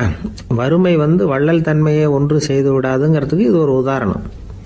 ஒருத்தன் இன்னொருத்தனை பார்த்து கேட்டானா, எங்கள் தாத்தா உங்கள் தாத்தாவுக்கு 100 ரூபா கடன் கொடுத்துருக்கிறார், அதை எப்போ திருப்பி கொடுக்க போகிறேன்னு. கவலைப்படாத, எங்கள் பேரன் அதை உங்கள் பேரன்ட்ட திருப்பி கொடுத்துருவான் அப்படின்னு நானான் அவன். பக்தின்னு சொல்கிறோம் இல்லையா, அது 3 வகைப்படும் அப்படிங்கிறார் ஒரு பெரியவர். அது என்ன 3 வகைன்னா, தெய்வ பக்தி, அடியார்கள் பக்தி, குரு பக்தி. அடியார் பக்தியை விட தெய்வ பக்தியை விட குரு பக்தி தான் ரொம்பவும் சிறந்ததுங்கிறார் அவர். தெய்வத்துக்கிட்ட செஞ்ச பாவம் குருநாதர்கிட்ட தீர்ந்துருமா. குருநாதர்கிட்ட செஞ்ச பாவம் தெய்வத்துக்கிட்ட போனாலும் தீராதான். இப்படி பெரியவங்களாம் சொல்லி வச்சிருக்கிறாங்க. ஒரு காடு, அங்கே அயோத தௌமியர் அப்படின்னு ஒரு தபோதனர். அவர் பல மாணவர்களை ஒன்றா சேர்த்து ஒரு குருகுலம் நடத்திக்கிட்டு இருக்கிறார். பல தரப்பட்டவங்க பல திறப்பட்டவங்க மாணவர்கள் அதில் சேர்ந்து படிச்சுக்கிட்டு இருக்கிறாங்க. பாஞ்சால ராஜகுமாரன் ஒருத்தனும் அந்த குருகுலத்தில் சேர்ந்து படிச்சுக்கிட்டு இருக்கிறான். அவன் பேர் ஆருணி. பெரிய இடத்து புள்ள, இருந்தாலும் படுப்பில் ரொம்ப கெட்டிக்காரனாக இருந்தான். அவன் தான் அங்கே முதல் மாணவன். ஒரு நாள் குருநாதர் அந்த அரசகுமாரனை கூப்பிட்டார். நம்ம குருகுலத்துக்கு சொந்தமான வயலில் தண்ணீர் பெருகி வெள்ளம் பயிரை அழிக்குதான். அதனால் நீ போய் மடையை அடைச்சிட்டு வந்துரு அப்படின்னார். அந்த அரசகுமாரன் உடனே புறப்பட்டான். குருநாதர் சொல்லிட்டார்ல, உடனே புறப்பட்டான். நான் பெரிய இடத்து பிள்ளையாச்சே, ராஜகுமாரனாச்சே, ரொம்ப செல்வாக்கூட வளர்ந்தவனாச்சே, நான் போய் வயலில் இறங்கி வேலை செய்கிறதா அப்படின்னுலாம் அவன் நினைக்கல. குருநாதர் கட்டளையை நிறைவேற்ற வேண்டியது நம்ம கடமை அப்படின்னு நினச்சான். உடனே ஒரு மண்வெட்டியை தூக்கி தோளில் வச்சுக்கிட்டு புறப்பட்டு போயிட்டான். வயலுக்கு போனான். பார்த்தான், தண்ணி கரையை உடச்சிக்கிட்டு வயலுக்குள்ளே ஏகமாக பாஞ்சிக்கிட்டு இருக்குது. இவன் மண்வெட்டியால் களிமண்ணை புல்லோடு சேர்த்து புல் பத்த மாதிரி வெட்டி வெட்டி போட்டான். இருந்தாலும் மடையை அடைக்க முடியல. தண்ணி அதை மீறி வந்துக்கிட்டே இருக்குது. தண்ணி வேகமாக வயலுக்குள்ளே போய்கிட்டே இருக்குது. போடுற பத்தையெல்லாம் கரைஞ்சி கரைஞ்சி போயிட்டுருக்கு. இருந்தாலும் இவன் தன்னுடைய முயற்சியை கைவிடலை. வெட்டி வெட்டி போட்டுக்கிட்டே இருக்கிறான். காலையில் அங்கே போனவன் சாயந்தரம் வரைக்கும் இப்படி செஞ்சுக்கிட்டு இருக்கிறான். உடம்பும் மனசும் ரொம்பவும் சோர்ந்து போச்சு. இருந்தாலும் குருநாதர் இட்ட கட்டளையை நிறைவேற்றாமல் இருக்கிறோமேங்கிற ஒரு குறை அவனுக்கு இருக்குது. குரு கட்டளையை நிறைவேற்றாத நான் இன்னமும் இருக்கணுமா அப்படின்னு யோசனை பண்ண ஆரம்பிச்சிட்டான். என்ன செய்யலாம்னு பார்த்தான். நம்ம குருநாதர் இட்ட பணிக்காக இந்த உடம்பையே தியாகம் பண்ணலாம் அப்படின்னு முடிவு பண்ணான். தண்ணி பாயுதில்ல, அதுக்கு குறுக்க விழுந்து அப்படியே மடையை அடைச்சிக்கிட்டு அப்படியே படுத்துட்டான். இது மற்றவங்களுக்கு தெரியாது. அன்னைக்கு ராத்திரி ஒரு விளக்கு முன்னாடி உட்காந்து குருநாதர் பிள்ளைங்களுக்கு பாடம் சொல்லி கொடுத்துக்கிட்டு இருக்கிறார். வரிசையில் இருக்கக்கூடிய ராஜகுமாரனை காணலை. நம்ம ஆருணி எங்கே போனா அப்படின்னு சொல்லி மற்ற மாணவர்களை விசாரித்தார். இப்போ அவங்க சொன்னாங்க, சுவாமி அவன் காலையில் வயலுக்கு வந்து மடையை அடைக்கிறதுக்காக போனான், நீங்கள் தான் போக சொன்னீங்க, இன்னும் திரும்பி வரல அப்படின்னு அவர் பையன். குருநாதர் உடனே ஒரு தீவெட்டி எடுத்துக்கிட்டு மாணவர்களை அழைச்சிக்கிட்டு வயலுக்கு போனார். அங்கே போய் பார்த்தா ஆளை காணும். ஆருணின்னு சொல்லி சத்தம் போட்டு கூப்பிட்டு பார்க்குறார். நான் இங்கே இருக்கேன் குருநாதா அப்படின்னு காலுக்கு அடியிலேருந்து ஒரு சத்தம் வருது. குனிஞ்சு பார்த்தா அவன் மடையில் படுத்துருக்கிறான். என்னப்பா இதுன்னார். காலையிலேருந்து இந்த மடையை அடைச்சி பார்த்தேன் சுவாமி, முடியல, அதனால் இப்படி குறுக்க படுத்துட்டேன், என்னை தாண்டறதுக்கு பயந்து போய் தண்ணியே தேங்கி நின்றுட்டுது அப்படின்னா. அவனுடைய குரு பக்தியையும் அவனை தாண்டறதுக்கு அஞ்சு நிற்கிற தண்ணி தேக்கத்தையும் பார்த்துட்டு எல்லாரும் ரொம்ப ஆச்சரியப்பட்டு போயிட்டாங்களாம். ஆருணி எழுந்திரிச்சு வா அப்படின்னு கூப்பிட்டாரான் குருநாதர். அவன் தண்ணீரை பொழந்துக்கிட்டு எழுந்திரிச்சு வந்தானான். அதனால் அவனுக்கு வந்து உத்தாலகன் அப்படின்னு ஒரு பேர். உத்தாலகன்னா தண்ணீரை பிளந்தவன் அர்த்தம். அந்த உத்தாலகன் மாதிரி இந்த காலத்து மாணவர்களுக்கும் குரு பக்தி வேணும் அப்படின்னு சொன்னோம் ஒரு பள்ளிக்கூடத்தில். உடனே நிறைய மாணவர்கள் எழுந்திரிச்சு நின்னாங்க. சார், நீங்கள் எங்களை வந்து இன்னமும் சரியாக புரிஞ்சுக்கலன்னு நினைக்கிறோம். அன்னைக்காவது ஒருத்தன் அப்படி இருந்தான், இன்னைக்கு ஏகப்பட்ட உத்தாலகர்கள் இருக்கிறோம். எங்கள் வாத்தியார் கட்டளை இட்டா இப்போவே அது மாதிரி வயலுக்கு போய் மடையில் குறுக்கப்படுத்துக்கிறதுக்கு இந்த வகுப்பில் உள்ள அத்தனை பேரும் தயாராக இருக்கிறோம் அப்படின்னாங்க. அப்படியா அப்படின்னு சொல்லி கேட்டோம் ரொம்ப சந்தோஷமாக. ஒருத்தன் ரொம்ப அடக்கமாக எழுந்திரிச்சான். அப்புறம் சொன்னான், ஆமாம் சார், வகுப்பில் வந்து இவர் நடத்துகிற பாடத்தை கேட்டுக்கிட்டு இருக்கிறத விட பேசாமல் போய் மடையில் படுத்துடுறது ஒன்றும் கஷ்டமான காரியமாக இருக்காது, அதனால தான் எல்லாரும் அங்கே போகிறேன்னு சொல்கிறோம் அப்படிங்கிறான். 11ஆம் நூற்றாண்டில் ஒரு புகழ்பெற்ற இறைநேச செல்வர் வாழ்ந்து வந்தார். அவர் பேர் அப்துல்லா ஹிஸ் சௌமை. இப்போ சோவியத் ரஷ்யாவில் உள்ள ஜீலான்கிற நகரத்தோட புறநகர் பகுதியில் நீப்புன்னு ஒரு ஊர், அங்கதான் அவர் இருந்தார். அவருக்கு ஒரு ஆப்பிள் தோட்டம் இருந்தது தஜ்லா நதி ஓரத்துல. அந்த தோட்டத்துல அவர் ஒரு நாள் உலாவிக்கிட்டு இருக்கிறார். அந்த சமயத்துல 20 வயசுள்ள அழகான இளைஞர் ஒருத்தர் அவர் முன்னாடி வந்து நின்னார். என்ன நீங்க மன்னிக்கணும்னார். இவருக்கு ஒன்னும் புரியல. யாரப்பா நீ என்ன கெடுதல் பண்ணின, நான் எதுக்காக உன்னை மன்னிக்கணும் அப்படின்னு கேட்டார். ஐயா, என் பேரு அபு சாலிஹ் மூசா, இங்க இருந்து 4 கல் தொலைவில் இருக்கக்கூடிய இதே தஜ்லா நதி ஓரத்துல தான் நான் இருக்கிறேன். நேத்து மத்தியானம் எனக்கு ஒரு நல்ல பசி. அந்த நேரம் ஒரு ஆப்பிள் பழம் இந்த நதியில மிதந்து வந்தது. அவசரத்துல அதை எடுத்து சாப்பிட்டதுக்கு அப்புறம் தான் அப்படி செஞ்சது பெரிய தவறுங்கிறத உணர்ந்தேன். ஒரு பொருளுக்கு உரியவர்கள் யாரோ அவங்க அனுமதி இல்லாம அந்த பொருளை சாப்பிடுறது ஹராமான அந்த பழம் வந்து என் வயத்துக்குள்ள போனதுல இருந்து எனக்கு நிம்மதி இல்ல. ராத்திரி பூரா தூங்கவே முடியல. காலையில எழுந்திரிச்சதும் இந்த நதி ஓரமா பாத்துக்கிட்டே வந்தேன். உங்க தோட்டத்தை பார்த்தேன். ஒரு மரத்தோட கிளை வந்து தண்ணியில தொட்டுக்கிட்டு இருக்கிறத பார்த்தேன். அதனால நான் சாப்பிட்ட பழம் இங்க இருந்து தான் வந்திருக்கணும். அந்த பழத்துக்கு உரியவர் நீங்க தான். நீங்க என்ன மன்னிச்சாதான் நான் சாப்பிட்ட பழம் ஹலாலா, குற்றம் நிவர்த்தியா, தயவு பண்ணி மன்னிக்கணும் அப்படின்னு கண்கலங்க கேட்டுக்கிட்டார். இதை கேட்ட இந்த சௌமையை ஆச்சரியத்தோட அந்த இளைஞரை கூர்ந்து கவனிச்சார். இந்த அளவுக்கு நேர்மையான ஒரு நல்ல மனுஷனை விட்டுறக்கூடாது அப்படின்னு மனசுக்குள்ள முடிவு பண்ணிக்கிட்டார். நிமிர்ந்து அந்த இளைஞரை பார்த்தார். இதுக்கு நீ வந்து தண்டனையை ஏத்துக்கத்தான் வேணும்னார். எதுவா இருந்தாலும் ஏத்துக்கிறதுக்கு தயார்னார் அவர். இதுக்கு தண்டனையா 12 வருஷ காலம் நீ இங்க பணிவிடைகள் செய்யணும்னார். பணிவிடை செய்யறது என்னுடைய பாக்கியமா நினைக்கிறேன் அப்படின்னு சொல்லிவிட்டு மகிழ்ச்சியோட அந்த தண்டனையை ஏத்துக்கிட்டார். 12 வருஷம் முடிஞ்சது. அந்த 12 வருஷ காலத்துல அந்த இளைஞரோட வயசும் தகுதியும் வளர்ந்தது. கடைசியில் அந்த பெரியவர் அந்த இளைஞரை கூப்பிட்டார். இதை பாருப்பா, இன்னையோட உன் பணிவிடை காலம் 12 வருஷம் முடிஞ்சது. ஆனா தண்டனை இதோட முடிஞ்சுட்டதா நினைக்காத, அது இன்னமும் முடியல. கடைசியா இன்னும் ஒரு தண்டனை பாக்கி இருக்கு, அதை நீ ஏத்துக்கணும்னார். எதுவா இருந்தாலும் ஏத்துக்கிறதுக்கு சித்தமா இருக்கிறேன். எனக்கு ஒரு மகள் இருக்கிறா, அவளுக்கு 2 கண்ணும் தெரியாது, 2 காதும் கேட்காது, 2 காலும் செயல்படாது, அவளை நீ கல்யாணம் பண்ணிக்கணும் அப்படின்னார் பெரியவர். இதை கொஞ்சமும் ஒரு எதிர்பார்க்கல. திகைச்சார். அடுத்த நிமிஷம் சரி, இதையும் நான் மனப்பூர்வமா ஏத்துக்கிறேன். இறைநேசர் செல்வர் சௌமை அவர்களுடைய புதல்வி பாத்திமாவுக்கும் இளைஞர் அபு சாலிஹ் மூசாவுக்கும் அடுத்த சில தினங்கள்ல முறைப்படி திருமணம் நடந்தது. திருமணத்துக்கு அப்புறம் மணமகளை பார்த்த அந்த இளைஞர் திகைச்சு போயிட்டார். ஏன்னா அந்த பெரியவர் சொன்னதுக்கு நேர்மாறா இருந்தார். பாத்திமா உடல் குணம் எதுவும் கிடையாது, ரொம்ப அழகா இருந்தாங்க. மறுநாள் சௌமை அபு சாலிஹை கூப்பிட்டு இதுக்கு விளக்கம் சொன்னாராம். என் மகளுக்கு கண்ணு தெரியாதுன்னு சொன்னதுதான் சொல்லியிருந்த நேத்து முன்னாடி சொன்னேன். அது எந்த விதமான தீய காட்சிகளும் அவ கண்ணுக்கு தெரியாதுன்னு தான் அர்த்தம். காது கேட்காதுன்னு சொன்ன தீய விஷயங்களை அவ கேட்க மாட்டான்னு அர்த்தம். கால்கள் செயல்படாதுன்னு சொன்ன வீட்டை விட்டு தீமையான இடங்களுக்கு அவ போக மாட்டான்னு அர்த்தம் அப்படின்னா. 12 வருஷத்துக்கு முன்னாடி உன்னை முதல் முறையா பார்த்தப்பவே உண்மை வந்து என்னுடைய சீடரா மானசீகமா ஏத்துக்கிட்டேன் அப்படிங்கிற விவரத்தையும் சொன்னாராம். இந்த இளைஞர் அபு சாலிஹ் பிற்காலத்துல ஒரு பெரிய ஆன்மீக மேதையா உயர்ந்தார். அந்த தம்பதிகளுக்கு 60வது வயசுல ஒரே ஒரு குழந்தை பிறந்தது. அந்த ஃபாதர் ஜிலானி முஹைத்தீன் ஆண்டகை, அதாவது அந்த குழந்தை தான் ஆன்மீக பேரரசர் முஹைத்தீன் ஆண்டகை. அப்படி அந்த கதையை சொல்லுவாங்க பழைய இதை. அப்படிப்பட்ட பெரியவர்களுடைய வாழ்க்கை தான் நமக்கு வழிகாட்டணும். எனக்கு ஒரு சிநேகிதன் அவன் சொன்னான், டேய் என்னுடைய மாமனார் கூட தன்னுடைய பொண்ணை எனக்கு திருமணம் பண்ணி கொடுக்கறதுக்கு முன்னாடி ஒரு செய்தியை சொன்னார், பொய்ன்னு அப்புறமா தான் தெரிஞ்சது அப்படின்னா. என்ன சொன்னார்னு கேட்டோம். என் பொண்ணு மாசத்துக்கு ஒரு தடவை ஏதாவது கோபம் வந்தா கையில கிடைக்கிறத எடுத்து உங்க மேல எரிவா, நீங்க தான் அனுசரிச்சு நடந்துக்கணும்னு சொன்னார் அப்படின்னா. அப்படி அவர் சொன்னது பொய்யா அப்படின்னு கேட்டேன். ஆமா, அவர் மாசம் ஒரு தடவைன்னு அவர் சொன்னது பொய், தினம் ஒரு தடவை அப்படி செய்யறா, இதுதான் உண்மை அப்படின்னு. ஒருத்தர் ஓடி வந்தார். இன்னொருத்தரை பார்த்து, சார் உங்க சைக்கிளை ஒரு நாள் இரவல் கொடுங்களேன், பக்கத்து ஊருக்கு போயிட்டு வர வேண்டியிருக்கு அப்படின்னார். இவர் சைக்கிளை கொடுத்து பத்திரமா கொண்டுட்டு போங்கன்னார். சார் இதை பத்திரமா கொண்டு போறேன், கவலையே வேணாம், ஏன்னா இது உங்களோட சைக்கிள் அப்படின்னு நான் நினைக்கல, என்னோட சைக்கிளா நினைக்கிறேன் அப்படின்னார். அதுக்கப்புறம் தான் இவருக்கு உண்மையாவே பயம் வந்துட்டுது. ஏன்னா அவர் சொன்னது மாதிரி அதை தன்னோட சைக்கிளாவே நினைச்சு தள்ளிட்டு போட்டா என்ன பண்றது? எது எதை நம்முடையதா நினைக்கணுங்கிறதுக்கு ஒரு வரையறை இருக்கு. சில பேர் ஆபீஸையே வீடா நினைச்சு விடுறது உண்டு. அப்படிப்பட்டவங்க கூட வீட்டை ஆபீஸா நினைக்கிறது இல்லை. ஏன்னா வீட்டில் இவர் ஆபீஸரா நடந்துக்க முடியறதில்லை. இதெல்லாம் ஒரு பக்கம் இருக்கட்டும், இப்போ விஷயத்துக்கு வருவோம்.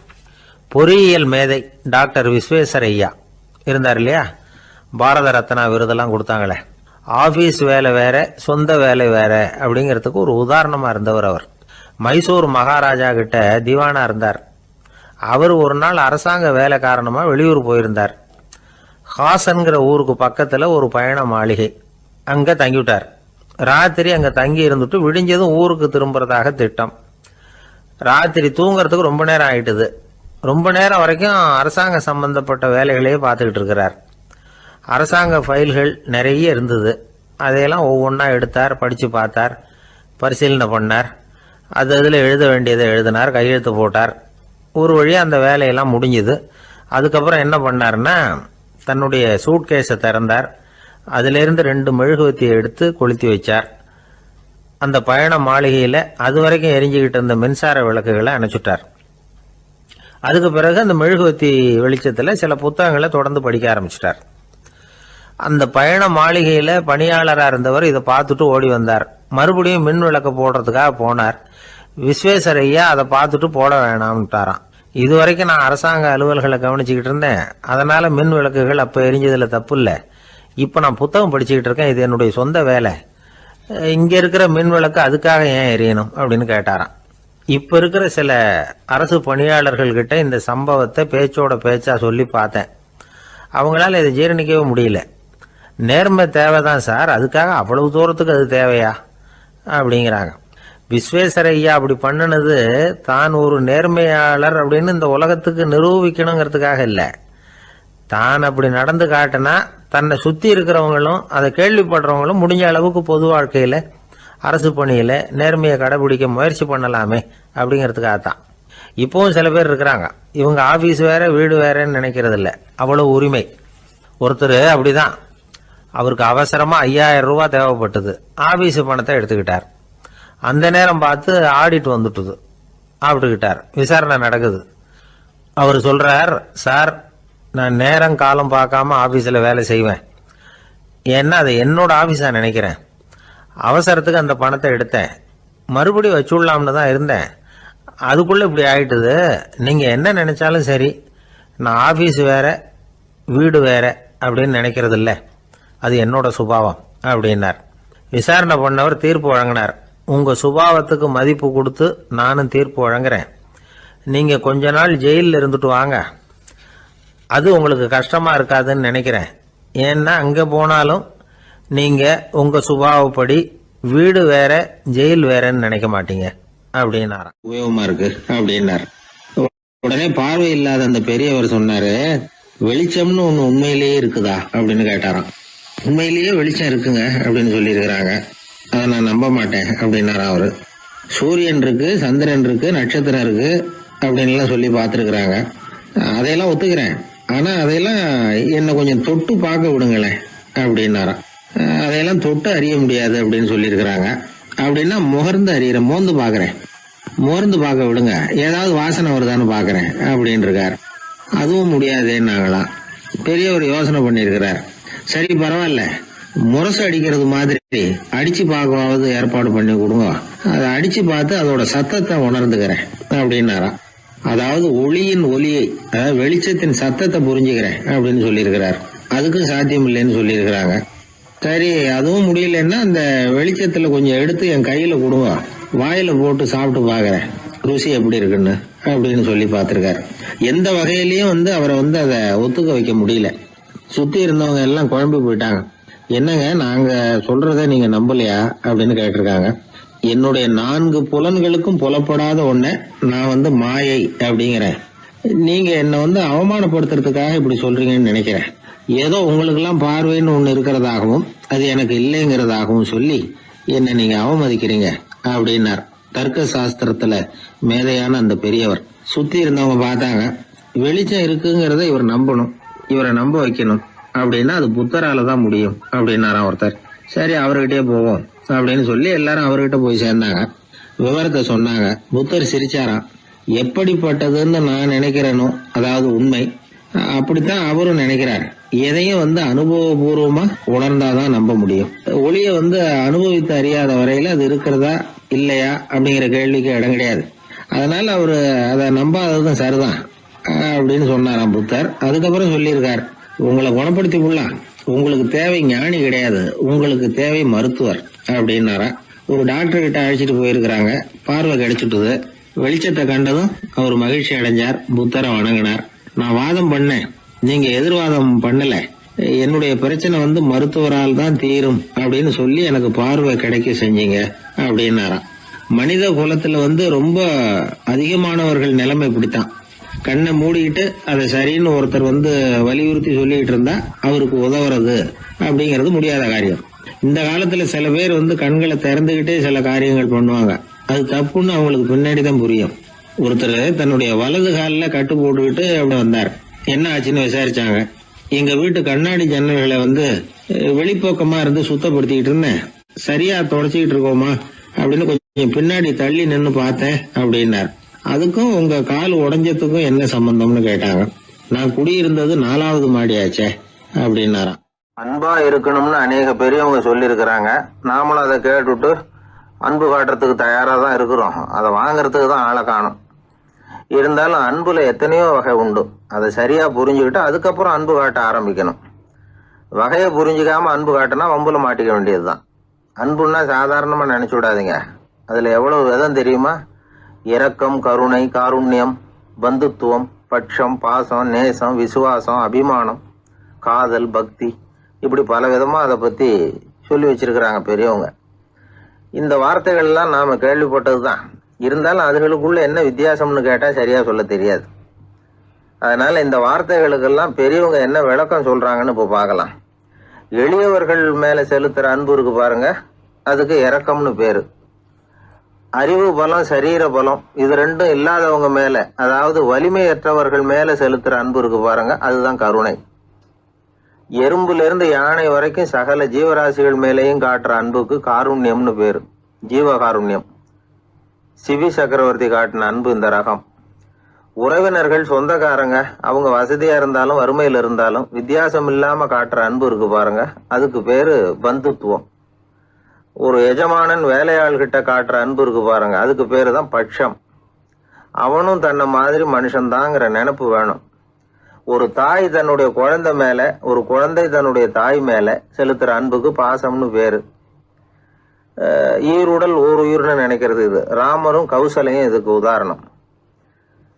தம்மை ஒத்த நண்பர்கள் கிட்ட செலுத்துற அன்புக்கு நேசம்னு பேரு. வயசு, செல்வம், அந்தஸ்து, இந்த வித்தியாசமெல்லாம் பார்க்காம அவங்க சுக துக்கத்துல சமபங்கு எடுத்துக்கிறது இது. கிருஷ்ணன் குசேலர்கிட்ட காட்டினது இந்த ரகம். வேலை செய்யறவன் முதலாளி கிட்ட காட்டுற அன்புக்கு விசுவாசம்னு பேரு.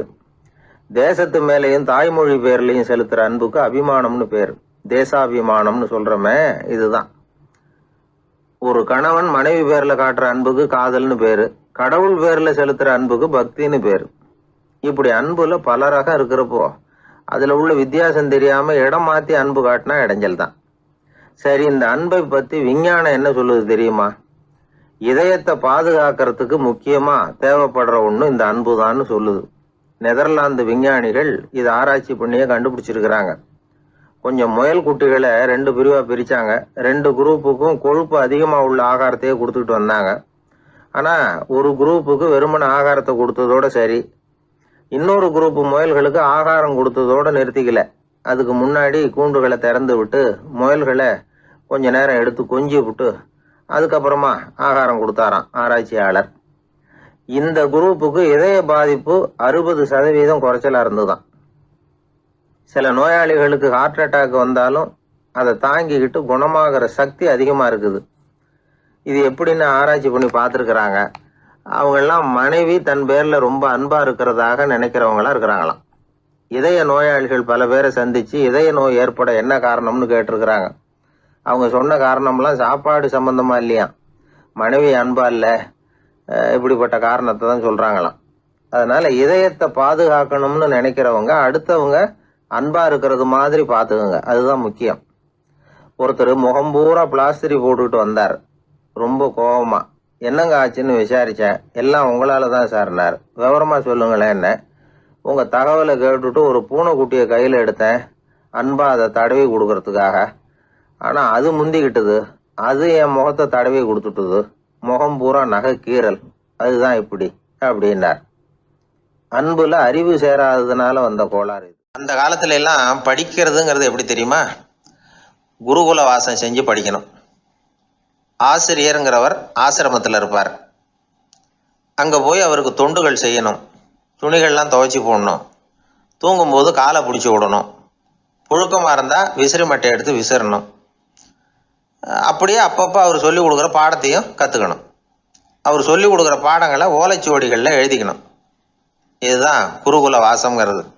இப்போ மாதிரிலாம் கிடையாது. ஆக குருகுல வாசம்ங்கிறது மனசையும் பண்படுத்தும், அறிவையும் பண்படுத்தும். அப்படி ஒரு பயிற்சி அது. அந்த காலத்தில் பஞ்சபாண்டவர்கள் ஒரு குருகுலத்தில் படிக்க போனாங்களாம். ஏற்கனவே அங்கே ஒரு 15 பேர் இருந்திருக்கிறாங்க. இவங்களையும் சேர்த்து மொத்தம் 20 பேர். எல்லாரும் ரொம்ப ஆர்வத்தோடு அங்கே தங்கி படிச்சுக்கிட்டு இருக்கிறாங்க. 2 வருஷம் ஓடி போச்சு. எல்லாரும் ஊருக்கு திரும்ப வேண்டிய நேரம். ஆசிரியர் ஒவ்வொருத்தராக கூப்பிட்டார். இது வரைக்கும் என்ன கற்றுக்கிட்ட அப்படின்னு கேட்டார். அவங்க தாங்கள் எழுதி வச்சிருந்ததை சொன்னாங்க, கற்றுக்கிட்டதை சொன்னாங்க. அங்கே படிக்க வந்தவங்க எல்லாருமே புத்திசாலிகள். அது மட்டும் இல்லை, பல பேர் அரச குடும்பத்தை சேர்ந்தவங்க, இளவரசர்களாக வேற இருக்கிறவங்க. அதனால் அவங்கக்கிட்ட அபாரமான கல்வி அறிவை எதிர்பார்த்தார். ஒருத்தன் வந்தான், தான் எழுதி வச்சிருந்த சரித்திர பாடம் பூராவையும் படித்து காட்டினான். இன்னொருத்தன் வந்தான், தான் எழுதி வச்சிருந்த பூகோள பாடம் பூராவையும் படித்து காட்டினான். இப்படி ஒவ்வொருத்தராக வந்து அவங்க படித்தது என்னங்கிறத படித்து காட்டிவிட்டு போனாங்க. கடைசியாக தர்மர் வந்தார். பேசாமல் நிற்கிறார். தன் கையில் இருந்த ஓலைச்சுவடி கேட்டால் அவர் பிரிக்கவே இல்லை. ஆசிரியர் இவர்கிட்ட தான் அதிகமாக எதிர்பார்த்தார். ஆனால் இவரும் பேசாமல் நின்றுட்டு இருக்கிறார். நீ என்ன கற்றுக்கிட்ட சொல்லு, ஓலைச்சுவடியை பிரித்து படினார் அந்த முனிவர். தர்மர் அசையவே இல்லை. மெதுவாக சொன்னார், ஐயா, நான் கற்றுக்கிட்டது ஒன்றே ஒன்று தான். அதுதான் வாழ்க்கையில் எனக்கு ரொம்ப முக்கியமான பாடமாக அமையும் அப்படின்னார். என்னது, என்கிட்ட 2 வருஷ காலமாக படிச்சு விட்டு கடைசியில் கற்றுக்கிட்டது ஒன்றே ஒன்று தானா அப்படின்னார் முனிவர். அவருக்கு ஒன்றும் புரியல. மற்ற மாணவர்களை விட இவர் பண்புகளில் உயர்ந்தவர், அறிவில் சிறந்தவர், வயசில் முதிர்ந்தவர். இவரே இப்படி சொன்னால் மற்றவங்க நிலைமை என்னத்துக்கு ஆறுது? அவங்க ரொம்பவும் கெட்டு போயிடுவாங்களே அப்படின்னு அவர் யோசனை பண்ணார். தர்மா, நல்லா யோசனை பண்ணி பதில் சொல்லு. 2 வருஷமாக நீ வந்து கற்றுக்கிட்டது என்ன அப்படின்னு தானே நான் கேட்குறேன். அதை கொஞ்சம் யோசனை பண்ணி சொல்லுன்னார் முனிவர் கொஞ்சம் கோபமாக. தர்மர் முகத்தில் எந்த மாறுதலுமே இல்லை. இல்லையா, 2 வருஷமாக நான் கற்றுக்கிட்ட முக்கியமான பாடம் ஒன்றே ஒன்று தான்னார். இப்போ அந்த முனிவருக்கு கோபம் அதிகமாக வந்துடுச்சு. ஏன்பா, உனக்கு வெக்கமா இல்லையா? உன்னை விட வயசில் குறைஞ்சவங்க எவ்வளவு பாடம் கற்றுக்கிட்டு இருக்கிறாங்க, எவ்வளவு விரிவாக அவங்க படித்து காட்டினாங்க. நீயும் கூட நிறைய குறித்து வச்சிருக்கிற போல இருக்க, அதை ஏன் பிரித்து படிக்கக்கூடாது அப்படின்னார். ஐயா, நான் சொல்கிறது உங்களுக்கு ஏமாற்றமாக இருந்தால் என்னை மன்னிக்கணும். நான் ரொம்ப முக்கியமாக கற்றுக்கிட்டு இருக்கிறது ஒன்றே ஒன்று தான், மற்ற எதையும் சொல்கிறதுக்கு விரும்பலைன்னார். மாணவர்கள்லாம் சிரிச்சுட்டாங்க. முனிவருக்கு கோபம் அளவுக்கு மீறி வந்துட்டு ஓங்கி அரைஞ்சு விட்டார் தர்மரை அவர் கன்னத்தில். தர்மர் கண்ணை செவந்து போட்டுது, கண்கள் கலங்கி போச்சு. ஆனாலும் அவர் அமைதியை இழக்கலை, தலை குனிஞ்சு நிற்கிறார். இவருடைய பிடிவாதம் முனிவருக்கு இன்னும் ஆத்திரத்தை உண்டாக்கி விட்டது. இன்னொரு கண்ணத்திலே அரைஞ்சார். எல்லாரும் பயந்து போய் அமைதியாக நின்றுட்டு இருக்கிறாங்க. முனிவர் கத்துறார், அப்படி நீ கற்றுக்கிட்ட அந்த முக்கியமான பாடம் தான் என்ன, அதையாவது சொல்லு அப்படின்னார். ஐயா அதை மட்டும் ஒரு ஓலைச்சுவடியில் தனியாக குறித்து வச்சிருக்கிறேன், இந்தாங்க இதை நீங்களே படித்து பாருங்கன்னார். தருமர் ஓலைச்சுவடியை நீட்டினார். முனிவர் அதை வாங்கி பிரித்தார், சத்தம் போட்டு படித்தார். என்ன எழுதியிருக்காருன்னா, எப்படிப்பட்ட சோதனை ஏற்பட்டாலும் நிதானம் இழந்து கோபத்துக்கு ஆளாகக்கூடாது அப்படின்னு. இதுதான் அந்த ஓலைச்சுவடியில் அவர் எழுதி வச்சிருந்தது. அந்த ஒரு கணத்திலேயே முனிவரும் எல்லா மாணவர்களும் தர்மரை புரிஞ்சுக்கிட்டாங்களாம். அவர் கற்றுக்கிட்டது ஏட்டு சுரக்காய் இல்லை, வாழ்க்கையில் பயன்படக்கூடிய முக்கியமான அனுபவ பாடம். முனிவர் கண்களில் கண்ணீர்.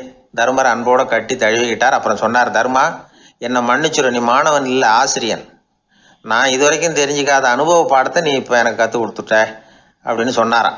அதனால் நிதானம் தவறக்கூடாதுங்கிறது ரொம்ப முக்கியமான ஒரு செய்தி. ஒரு ஆசிரியர் மாணவனை ஒரு கன்னத்தில் ஓங்கி அரைஞ்சுட்டார். இவன் நிதானம் தவறல, அமைதியாக நின்றுக்கிட்டு இருந்தான். அவர் ஒரு தடவை அரைஞ்சதும் எப்படி உன்னால் நிதானம் தவறாமல் இருக்க முடிஞ்சுது அப்படின்னு கேட்டாங்க நண்பர்கள்.